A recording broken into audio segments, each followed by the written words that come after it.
સૌથી પહેલા સમાચાર અમદાવાદથી પ્રાપ્ત થઈ રહ્યા છે કે જ્યાં એક વૃદ્ધની હત્યા કરી દેવામાં આવી છે। અમદાવાદનો પકવાન 4 રસ્તા વિસ્તાર જ્યાં ઘટના બની મોહિની ટાવરમાં વૃદ્ધનો ઘરમાંથી મૃતદેહ મળી આવ્યો છે। અલગ અલગ ટીમ બનાવી પોલીસે તપાસ શરૂ કરી। વૃદ્ધનો મૃતદેહ પોસ્ટમોર્ટમ માટે ખસેડાયો છે। મૃતક વૃદ્ધનું નામ કનૈયાલાલ ભાવસાર હોવાનો ખુલાસો થયો છે।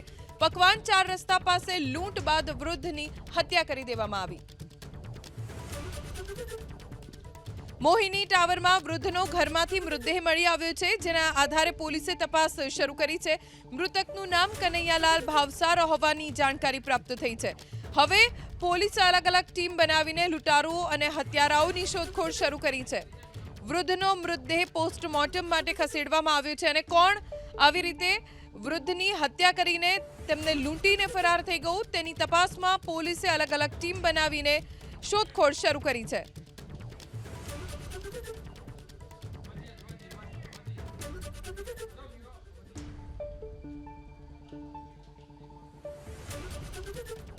અમદાવાદનો પકવાન 4 રસ્તા વિસ્તાર કે જ્યાં મોહિની ફ્લેટમાં એક વૃદ્ધની હત્યા કરી દેવામાં આવી છે। અલગ અલગ ટીમ બનાવીને પોલીસે તપાસ શરૂ કરી છે। પ્રાથમિક તપાસ મુજબ વૃદ્ધની હત્યા લૂંટના ઈરાદાથી કરવામાં આવી હોવાની શક્યતા છે।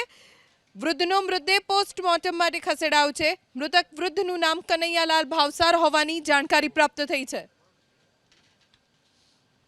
ડેડ બોડી મળેલી છે, એનું આપણે ફોરેન્સિક સાયન્સ તરફથી પીએમ કરવાનું હાલ પ્રોસિજર ચાલુ છે અને અલગ અલગ ટીમો બનાવી અને હાલ વસ્ત્રાપુર પોલીસ સ્ટેશન આ તપાસ ચલાવી રહી છે।